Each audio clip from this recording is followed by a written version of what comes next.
কালকে কৃষ্ণনগর এসে আমরা চলে গেছিলাম বারোদোলের মেলায়। আসলে কৃষ্ণনগর আসার মেন উদ্দেশ্যই ছিল বারোদোলের মেলা দেখা। তো বারোদোল মানেই তো নাকরদোল্লা, আমরা ছোটোবেলা থেকে দেখে এসেছি নাকরদোল্লা। কিন্তু এই যে নাকরদোল্লাটা তোমরা দেখছো, এটা আমি টিভিতে দেখেছি, ফোনে দেখেছি, কিন্তু সামনাসামনি কখনো দেখিনি।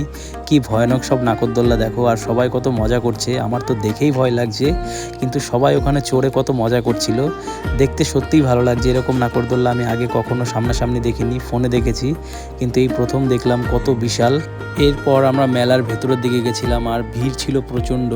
আর নিচে দেখো কত সুন্দর কার্পেট পেতেছে, এটা আমার খুব ভালো লেগেছে। আর এখানে দেখো কত সুন্দর রং বেরঙের বিভিন্ন রকমের পুতুল রয়েছে। আসলে কৃষ্ণনগর মানেই তো পুতুল বিখ্যাত, সবাই জানি আমরা এটা। আর এখানে দেখো কত গহনার দোকান।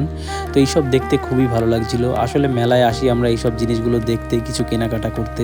তারপরে এখানে দেখো একটা মানে ফ্যাশন শো চলছিল, মানে বাঙালিদের লোকাল লোক যারা ছিল তারা করছিল। তো সব শেষে গিয়ে ঘুগনি খেয়েছিলাম, খুব ভালো লেগেছিল, খুব মজা করলাম। ছোট একটা ভিডিও ছিল, তোমাদের সাথে শেয়ার করলাম। যদি ভালো লেগে থাকে তাহলে একটা লাইক করো, আর চ্যানেলে তোমরা যদি নতুন হয়ে থাকো তো চ্যানেলটিকে অবশ্যই সাবস্ক্রাইব করো। তো আমরা এখন বাড়ির দিকে রওনা দিচ্ছি, দেখা হচ্ছে পরের ভিডিওতে। বাই।